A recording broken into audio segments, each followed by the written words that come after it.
और कलेजे का टुकड़ा निकाल के आदमी किसी और के हाथ में देता है, उससे बड़ा हृदय दुनिया में दूसरा किसी का नहीं हो सकता। दादा, मैंने तो कई पिता ऐसे देखे हैं जो बिटिया सज धज करके जयमाला डालने के लिए पहुंच जाती है और पिता खुद के कपड़े बदलना भूल जाता है।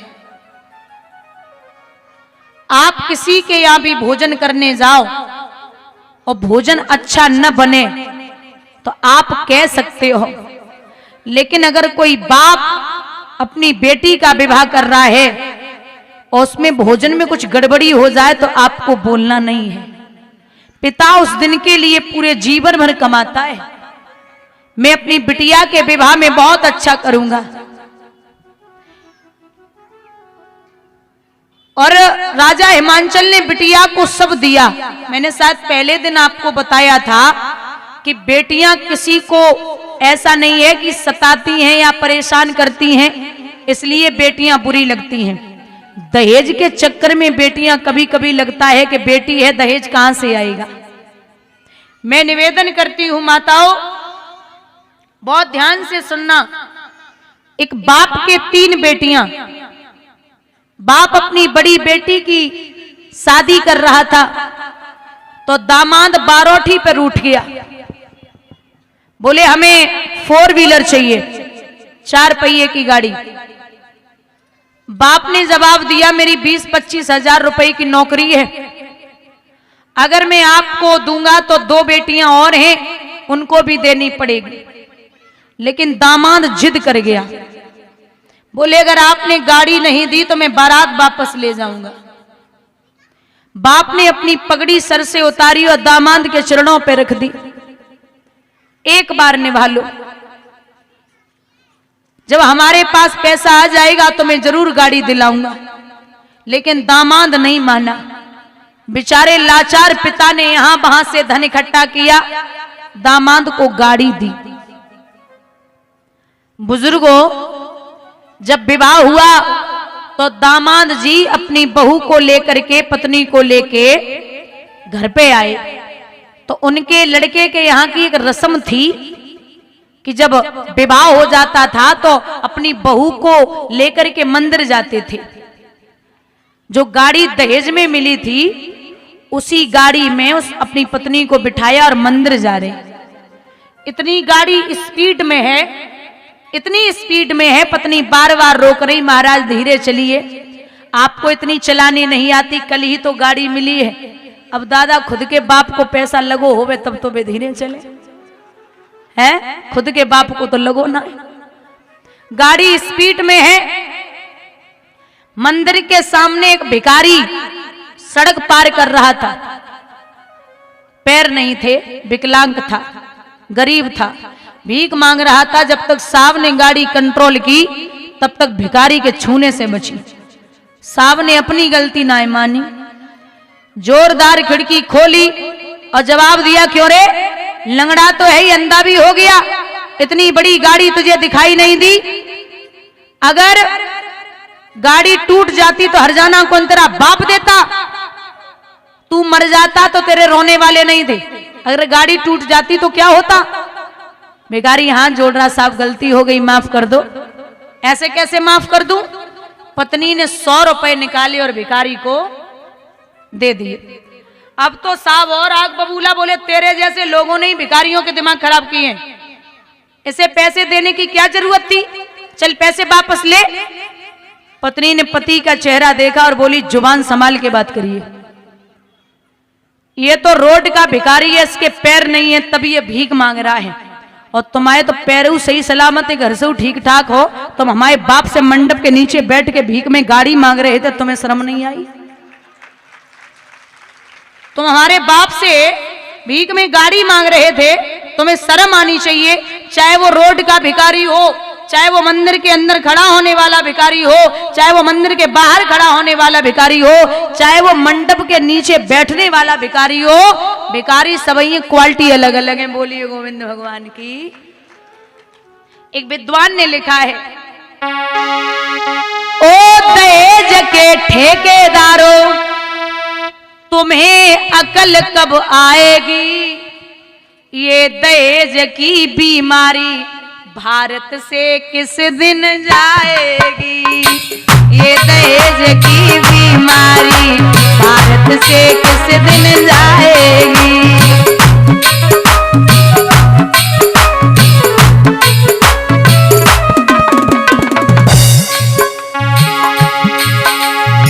आज हजारों कन्याओं को आग लगाते देखा है, आज हजारों बहनाओं को जहर निगलते देखा है।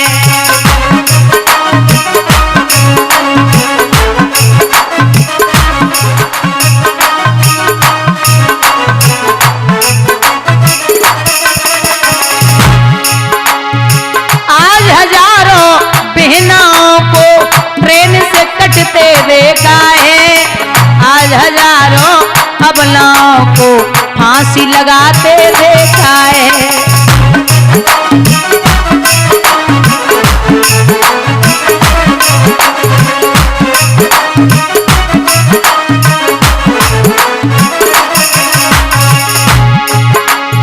ये दहेज की मारा मारी जाने किस दिन जाएगी, वो दहेज के ठेकेदारों तुम्हें अकल कब आएगी।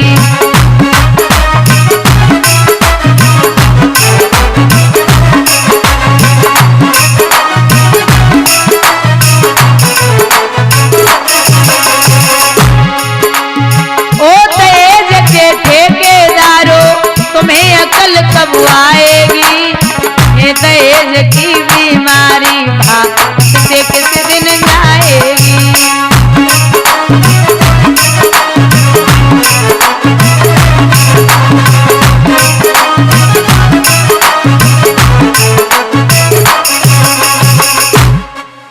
जवाब दिया, यहां विदा किया है बिटिया को भगवान भोले बाबा। जब मैया को लेके आए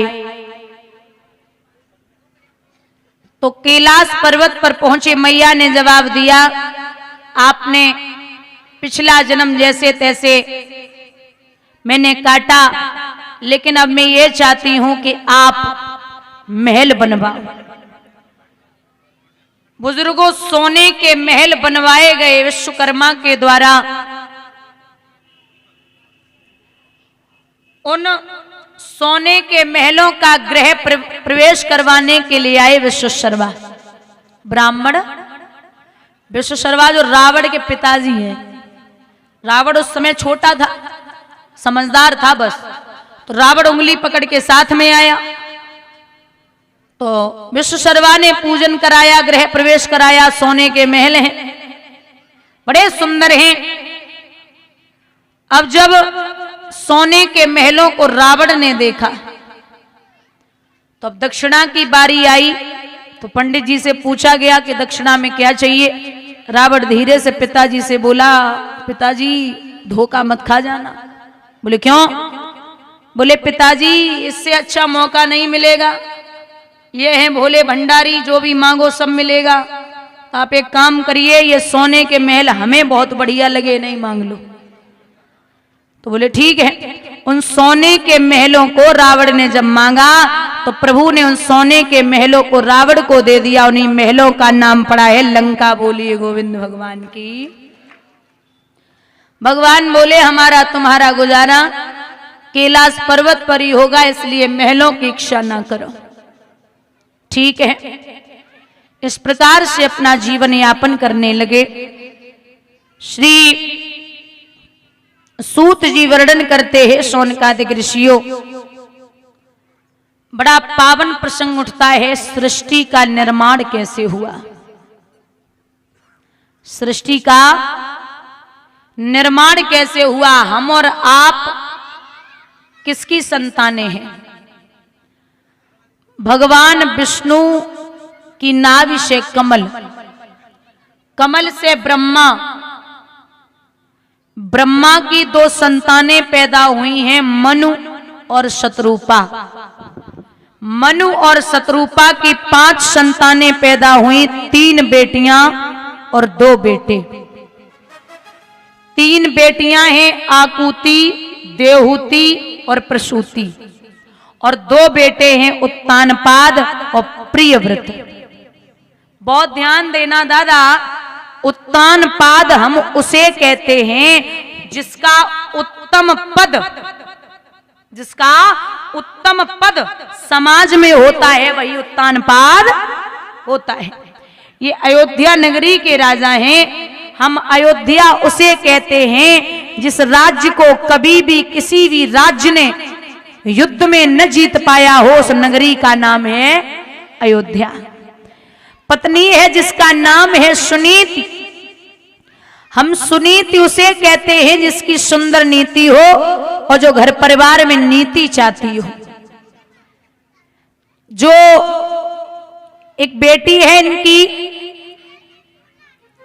मनु महाराज की देवहूति, जो कर्दम ऋषि के लिए ब्याही गई थी। इनके 9 बेटियां हुई और 10वें पुत्र हुए जिनका नाम था कपिल भगवान, जिन्होंने अपनी मैया को मन, चित्त और अहंकार के बारे में समझाया था। लोग कहते हैं कि ये मन विचलित रहता है।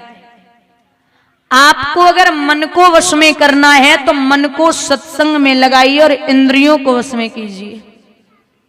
इंद्रियां अगर बस में होंगी तो मन अपने आप बस में आ जाएगा। कहते हैं ये जो मन होता है ना, ये गधे के समान होता है। इसने अगर एक बार समझ लिया कि मुझे अच्छी चीजों में बांध दिया गया, जैसे सत्संग में इसको बांध दो, तो ये फिर उसी में बंधा रहेगा, उसी में लगा रहेगा। और अगर उल्टे कामों में एक बार लग गया धोखे से, तो फिर आसानी से ये छोड़ने वाला नहीं है। जैसे पहले के जो धोबी हुआ करते थे, वो गधा रखा करते थे। एक धोबी गधा लेकर के कपड़े धुलने गए तो कपड़े सुखा के गधे पे रखते थे। तो धोबी जब कपड़े धुलने लगे तो गधा खेती बंजर करने लगा। गधे को पैर में बांधा जाता है। कहां? पैर में। तो रस्सी लेके नहीं आए थे, गधा खेती बंजर करने लगा। अब विचार कियो धोबी ने कि गधा पकड़े तो कपड़ा न धुल पाए और कपड़ा धुले तो गधा भाग जाए, तो क्या करे?